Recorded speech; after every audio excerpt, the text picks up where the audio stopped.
Well, good morning, Berkeley Chapel. How's life? Well, my name is Hal Mayer, and I want to get this out of the way early. How many of you are cheering for the Chiefs later on today? Can I hear you? How many of you are cheering for God's team, the 49ers?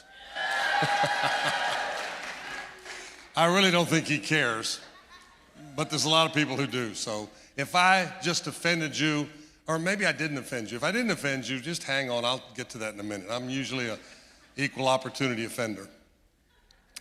I'm always grateful to get an invite from Pastor Dave to speak here. I've been doing that for several years now, and some of you I've met and some of you I haven't, but I'm just glad to be here and speak. For about 35 years, I was in full-time ministry. And then about 3 years ago, I semi-retired. I left church staff, but I'm coaching pastors and Christian business owners. And it's been a lot of fun, life-giving to me, and doing that. And I also get to speak on the weekends sometimes, so that's always a fun thing. I've known Pastor Dave and Pastor Gina for, 30 years, probably, and I've enjoyed that. And then recently, in the last couple of years, Pastor Sean, but Pastor Brian Carlton, your worship guy, I've known him from back when he was my middle school teacher. So, I don't know all your staff, but those I know love Jesus, love this church, and I'm sure the rest of them have bought into that same culture. So let's give a hand for them. Would you give a hand for your staff?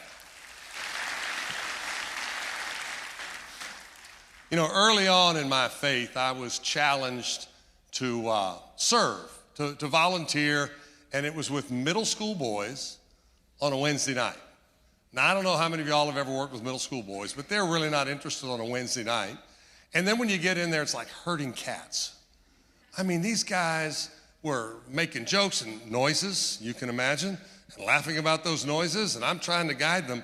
But you know, God used all that time of challenge to challenge me to get in the game of serving.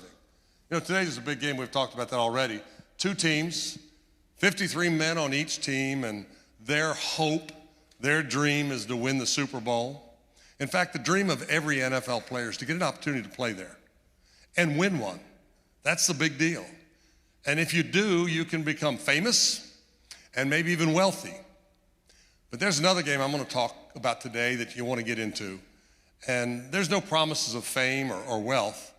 It's a promise to serve. It's a call to serve. It's called being a follower of Jesus, and it's a lifelong process of serving him and serving people.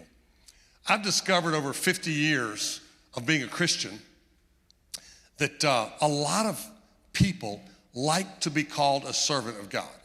That's a great thing to be, right? A servant. I'm a servant of God. But not everybody enjoys being treated like one. Now, I'm not speaking against, I think everybody ought to be treated with dignity and respect. I'm not talking about that, but there are folks who want to be called a servant, but don't want to do the things a servant does. That's not a job of prestige. I don't know that I could do that, Pastor. I'm more of a big vision guy, and I need to be involved there. Let me challenge you.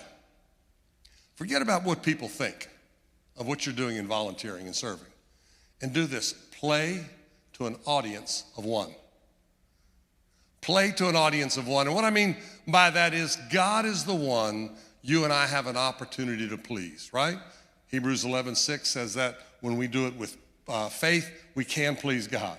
But the truth is, you can't please everybody. Have you discovered that? I can't even please myself half the time. So I can't please God. You can please God. Play to an audience of one. I was on staff at a large church in South Florida early on in ministry, and I'm out walking the campus with Pastor Bill Billingsley, and as we're walking down the different sidewalks, he's bending over, and there'll be a gum wrapper he'll pick up, and then there'd be a popsicle stick, something like that he'd pick up. And he was just doing this, and I finally asked him, I said, Pastor Billingsley, what are you doing? Don't you have a maintenance team here? Don't you have somebody cleaning up the grounds? And he paused as only he could and began to tell me, Hal, that's what a servant does. If you're a staff pastor here, you're a servant. There's no job beneath you, Mr. Mayor. Call me by my last name, how about that? He said, in fact, in the ministry center over there on the second floor, if that toilet's overflowing, call maintenance, sure, but you stick your hand in there and fix it. That's what servants do, whatever we're called upon to do. And that began a time for me to begin to rethink what being a servant really was. It wasn't about a title. It wasn't about a position. It's about a lifestyle.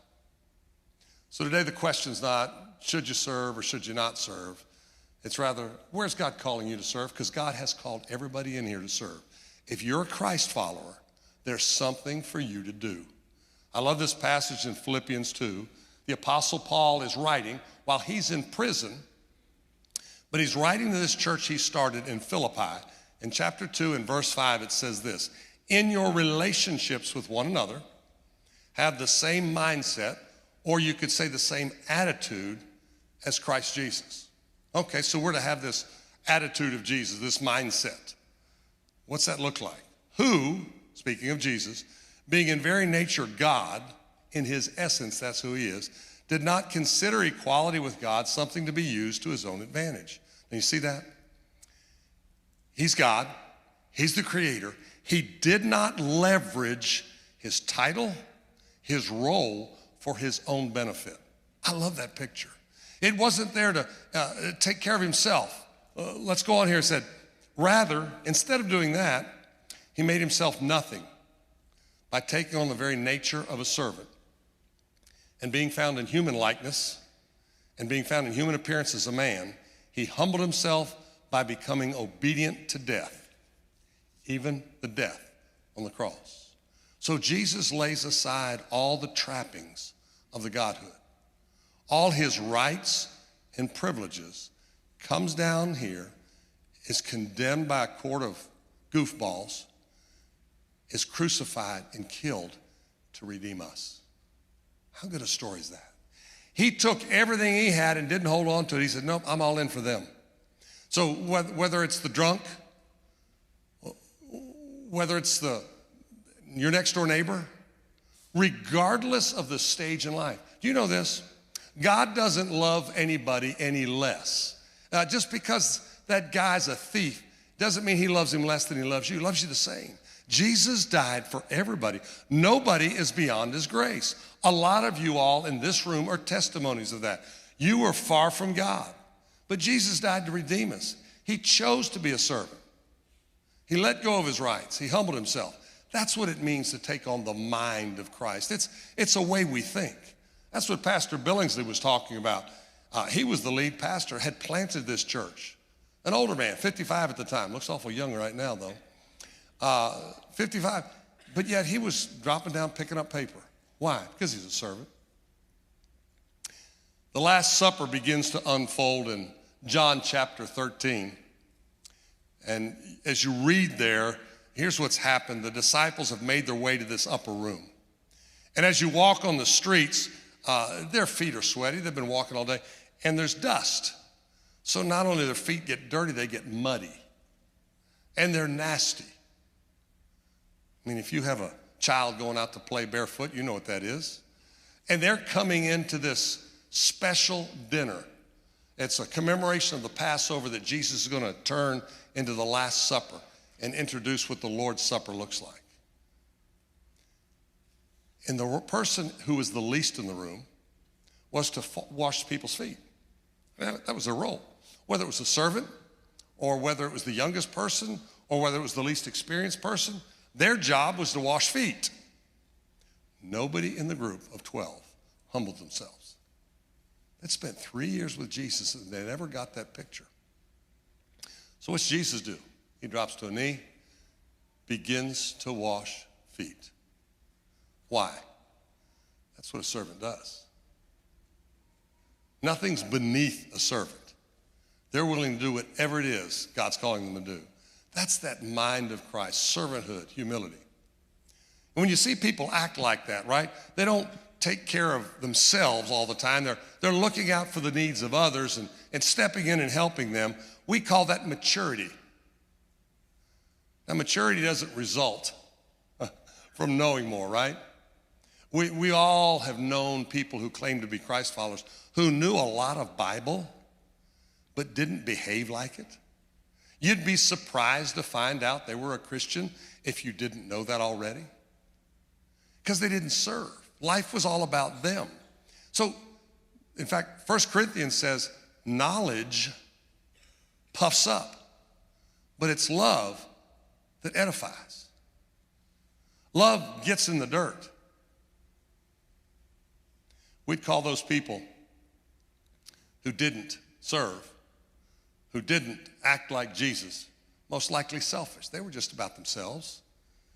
You know, my story is this: at 24 years old, I don't know, about 10, 12 years ago. Work with me here, or else we'll be here all day, all right? Pay attention. I drop in these tidbits that are gold. Married at 24, and I was coaching high school football and basketball, and my wife was working, and we were having a ball. We could go out when we wanted to. No kids, you know what that's like, or maybe you don't. No kids, and I'm playing in a basketball league. I'm playing softball. It's just a lot of fun. And people said to me, Hal, when are you ever going to grow up? So I don't know, I kind of like it like this. Well, 6 years go by, and suddenly I have people saying, wow, you've changed. I said, okay. They said, yeah, you've really matured. Did you read a book? Is it just because you got older, you changed? So I started to look at it. Here's what I realized. I had 2 kids and a wife. Suddenly, I've got to make sure people are taken care of. Suddenly, I've got to make sure my kids have a future. My focus changed. It was no longer on what will make me have fun, what can I do? It was rather on how can I serve my family? What do they need from me? So they said I had matured. Here's the truth. Maturity is a function of focus. It's a boy, I won't turn like that again. Look at the back of my head, that bald spot. Oh my goodness. It's not really bald. My wife cut my hair too close there. Maturity is a function of focus. You tell me what you think about, what you do, what you focus on, and I'll tell you how mature you are. Choosing this is called choosing the mind of Christ. It's about changing our focus, no longer just looking at me. Anyone moved recently in the last 2 years? Yeah. We moved a lot early on, and I don't know whether it was I couldn't keep a job or, you know, maybe God was moving us. No, I think it was the second, but I dropped that first one in there for a joke, and y'all left me hanging. Thanks a lot. And when I had to go get boxes, I'd go to the grocery store. What type of boxes did I get?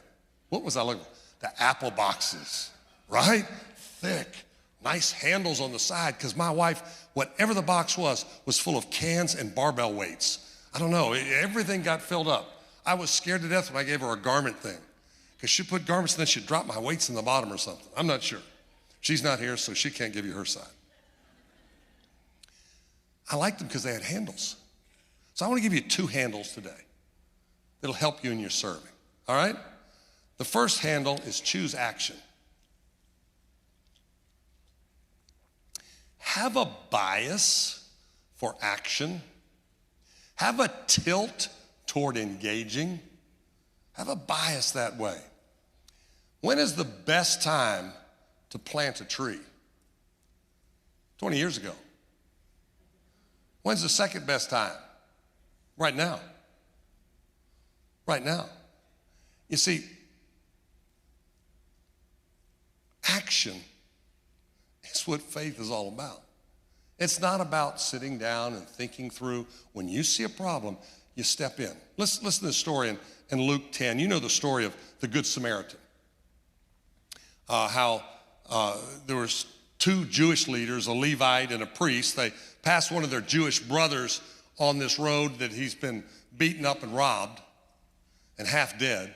And they walk right on by. That's like you seeing somebody you sat by today in church, and you walk by them in the parking lot. They've been run over by Pastor Carlton. And you just say, hey, have a good day. That's just, nobody thinks like that. No, you step in. So Jesus blows the minds of these Jews because he takes this Samaritan and makes him the hero of the story. See, Jews hated Samaritans. They thought they were half-breeds. They'd sold out. They'd married outside the faith. And they called them dogs. So when Jesus makes the Samaritan the hero and not the religious leaders, they flip out. Because the Samaritan's the one who goes by, and when he sees the guy, he wraps him up. He takes care of him, drops him off at a hotel, puts money down and says, if there's more to be paid next time I come through, I'll take care of it. So Jesus is saying, a person of faith acts. They don't watch. One of the things that bothers me about culture today, and when you get old, that's what you do, is you're bothered by everybody else. Our generation was perfect, right? But I watch everybody, not everybody, so many people. You'll see some old guy getting beat up by a young group of thugs. They're stealing. And everybody's got their video cameras out, their phones out, taking video, and nobody's stepping in. Are you kidding me? Nobody says stop. They watch. God's not called us to that lifestyle to be a watcher. Reminds me of a story out in South Florida. I was one of the pastors at this church down there, and I was standing down front with the lead pastor, and we were talking to, I think it was a lady who was going through losing her husband. And she was tearing up, and her kids were standing there, and it's kind of a difficult moment. And a guy who'd been visiting for a while, who we had met and, wanted to be a leader at our church and all that, came forward and interrupts us, which tells me he wasn't very emotionally aware, but he interrupts us, hey, Pastor, the toilet in the men's room is overflowing. That's a moment. And I looked at him and said, hey, there's a closet back there. Grab the mop and the pail and go clean it up, and we'll get with you later. He goes, oh, no, you don't understand. I'm a leader. Well, he didn't stay long in our church because what he found out was we didn't care about your title, your past, your degrees, your theology, as much as we wanted to see whether you were going to be a servant, whether you were going to humble yourself. So the challenge is be a servant, not a reporter, right?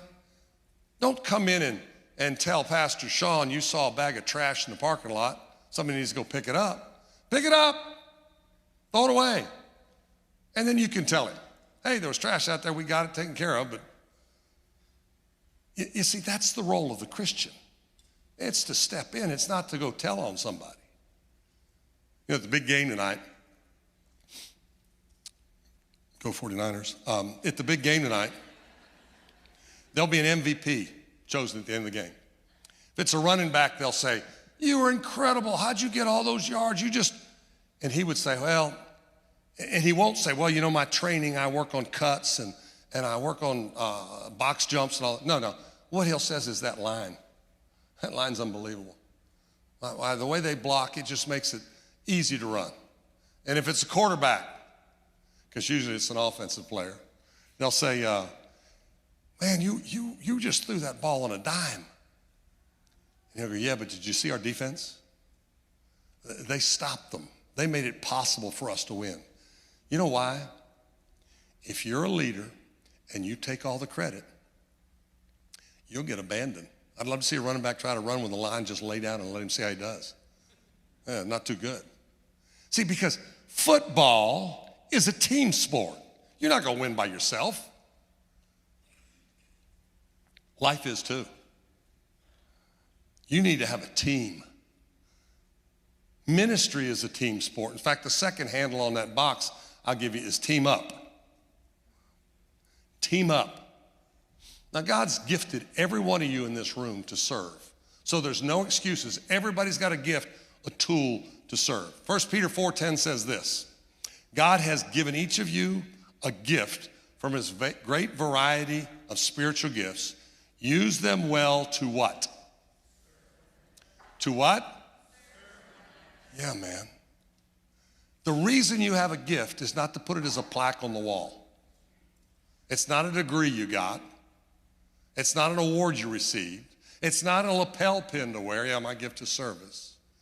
It's something to employ. It's a way to live differently. I don't know what God's calling you to do. I just know he's calling you. If you're not serving right now, maybe you need to step in and volunteer to serving kids and test drive that, or students, or worship, or greeter, or usher. I don't know where it is, but you need to get on a team. Now, let me give you this caveat. If you don't like kids, we don't want you serving there, okay? We don't need you angry at these little kids coming in. We want it to be a happy place where people smile and love kids. But you want to find a place, and if you test drive it and it doesn't work, you don't have to stay there. Find another place. It doesn't mean service is over. It means find another place to serve. Now, one of the best things about Super Bowl is the commercials, right? And commercials a couple years back had the draft horses. And these draft horses are just monsters, right? I mean, the size of their hoofs, they're so big and massive, and they can pull tons. I mean, one draft horse alone can pull 8,000 pounds. Do you realize that's more than what they do at CrossFit? 8,000 pounds. So how much can 2 draft horses pull? It's not 16,000 double. It's 3 times, 24,000 pounds. Why? Because they teamed up. You can get more done teaming up than you can by yourself. Ministry, church is a team sport. God's wired you. In your DNA, you're designed to serve as a team. Look at Ecclesiastes 4. 2 people are better than one, for they can help each other succeed. If one person falls down, the other person can reach out and help. But someone who falls alone is in real trouble. Oh man, join a team. Step in there, get on a team. Now, I've talked about 2 things. Number 1, be a person of action. You see a need, meet a need, just jump right in. Second thing is, get on a team. Get on a team and serve. I want to talk about 3 of the most common barriers I've seen in ministry that people have to serving and volunteering. This is what I hear. The first one is this. They don't say it this way, but this is what it is. It's all about me. What? I'm kind of a big deal. And I've got places to be, and people need to see me. And so I really can't be there on Sunday much. I can't serve in that realm because, well, I'm just a man of many parts. And we miss the opportunity because what life is it's about me. What can I do? What can I do to promote myself at work? What can I do to get my kid to get that scholarship? I know, travel baseball year-round and never go to church. Great plan. Obviously, that's sarcasm. Please do not quote me and say that's a good idea. Philippians 2 says this: forget about yourselves long enough to lend a helping hand. That's just a great reminder for America, for Americans, for us, for believers. Forget about you. Forget about me. Who do I see that needs some help? Too often we all get caught up and we forget what life's really about. Now, this will sound strange to you. Unless you know me, then probably not strange at all. But I like going to funerals. Do a lot of funerals. Well, why would you say that? You like seeing people die? No. It's a great reminder to me that life is short. How long you got? I don't know. I've done funerals for children. I've done it for old people. I've done it for people in the middle. But what it reminds me of is make sure you're not coasting, but you're living on purpose, and you're serving, and your life is mattering. Philippians 2, the rest of that verse says, do nothing out of selfish ambition. That's a great verse for kids, isn't it? Or vain conceit. In other words, trying to set yourself up. Don't do something to be seen. Everybody's looking, oh, I'll pick up that trash now. That's not the idea. Rather, in humility, and by the way, humility is not denying your strengths. It's being honest about your weaknesses. If Carlton comes up here and says, I'm not a very good singer, he's a liar. I mean, he's not being honest about his strength. God gifted him, right? So for him to say that doesn't make sense. When I say it, it's true. I tried. Nobody wants me up here. And if I get up here, they don't want me with a mic. But it is being honest about your weaknesses. Carlton would tell you he's a little slow. No, I'm kidding. He's just come back, guys. I know that. I've known him before, and I'm just helping him right now. That's all. His wife talked to me earlier and said, listen, could you knock him down a few pegs? I said, gotcha. Maybe not, but it sounds good. Philippians 2, 3, and 4. Do nothing out of selfish ambition. Rather, in humility, value others above yourself. Not looking to your own interests, but each of you looking to the interests of others. So I got to stop paying attention to just me and mine and think of other people. See, there's times I miss opportunities because I'm like those two religious leaders. It's right there. I don't see it because that's not what I'm thinking about. I need to go there. I'm going there. Don't fall into that trap. Don't become one of those religious leaders who walk by pain and don't engage it. Second barrier, perfect conditions. Well, when it's the right time, I'll do it. Many of you here with kids know the first one, and you're going, I don't know, we're not ready yet. And then you have the child, then you realize you're right, you weren't ready. Doesn't matter. It's on-the-job training, right? That's where you learn parenting. And then they keep having them. And the part, this is off script, but please don't ever say this again. People say, we were shocked we're pregnant. Well, bro, you know what causes that, right? I mean, you kind of got, okay, so don't say you're shocked because I'm not. Ecclesiastes 11:4 says, if you wait for perfect conditions, you'll never get anything done. It's never going to line up all perfect. Do the right thing right now. In fact, I say this. A lot of people say, I got to get all these circumstances together. No, do the right thing and then manage the outcomes and the circumstances. Don't try to manage the circumstances into the right thing. It's a real hard way to get there. Some say, well, I need more training. I just need to be better. No, you don't. You just need to get in the game. You just need to step in and step up. We had a team in college going on a mission trip down to West Palm Beach, and we were up in Tennessee, and so it was a long drive, but when we got there, there were about 12 of us. We got at this church, we were going to stay there, actually with some families, but when we got there, the pastor said, hey, it's been a lot of problems. The church is trying to vote me out, and I don't have a place for you to stay. And I'm going, wow, that would have been helpful a couple hours back. But he called a buddy, and the guy said, send him over to our church. So we went over there, and he had families set up to take us to their home so we could stay, and then we could do our ministry that we were down there for. And then Doug Willett is the pastor there, one of my heroes for this. He said, yeah, we'll take 3. So he didn't just assign them out. He took 3, and let me just tell you, he had 2 young boys, and bringing 3 college guys in the house. I mean, the wife had no warning. Ladies, your house is fine, relax, just invite people over, right? But she said, come on, let's go. And I was blown away. The husband-wife team, such a servant heart. And yet their circumstances were not the right timing. Third barrier, availability. Availability. Some people just never available. Jesus was chased by the crowds, but he was always had time for the interruptions. You got to figure, 3 years of public ministry, he had to get it all done. Train disciples, leave it in their hands, and see what God was going to do, right? And during that day, blind people were seen as somebody who'd been cursed by God or someone who had, family had done something wrong. And so they were being punished.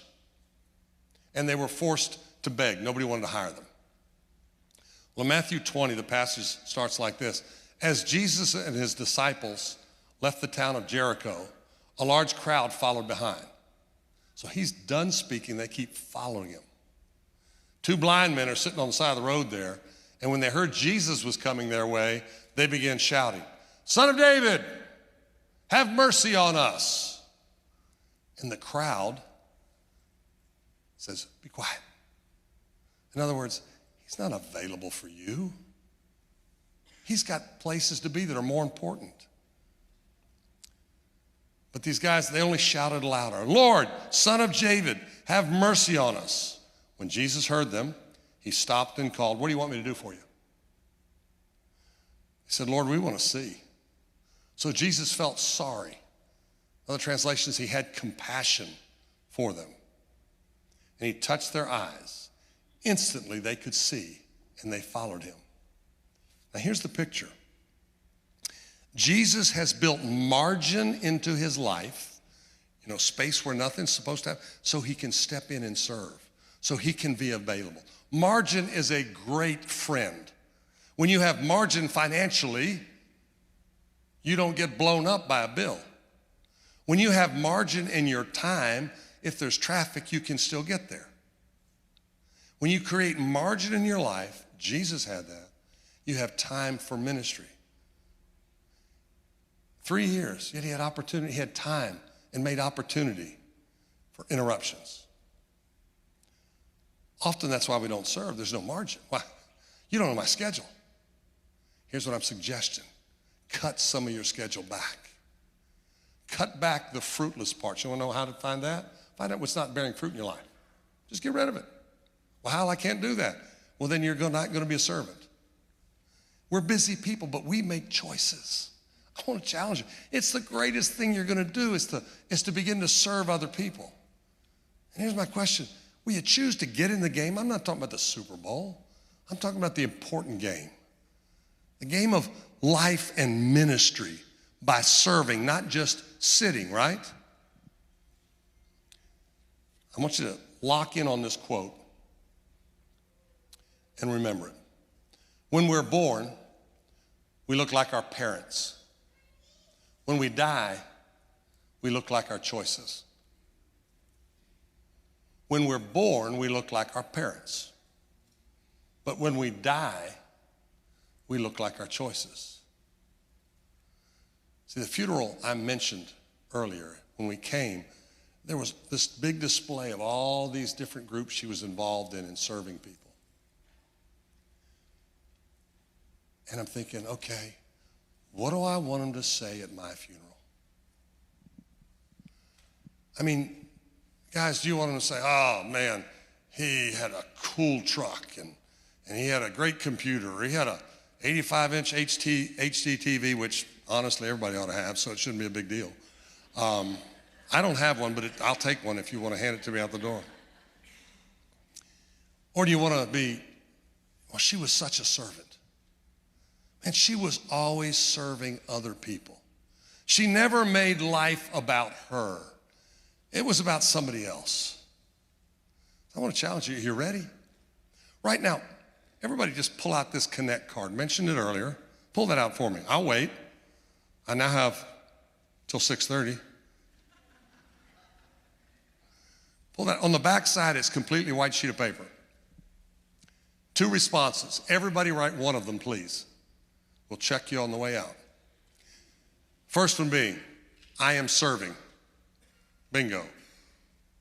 Second one, "I am ready to serve." Put a phone number, an email address. Here's what I promise you, they'll get a hold of you and make a shot at helping you find a place where you can serve. I'm going to tell you, it doesn't get any better than serving, than giving your life away and seeing life change. Now, the reason Christ followers are driven to serve is not because we have some great attitude now. It's because we have this great Savior living within inside of us who has modeled what it looks like to come and live and to die, to surrender his life so all of us could find him. That's where this heart of service comes from.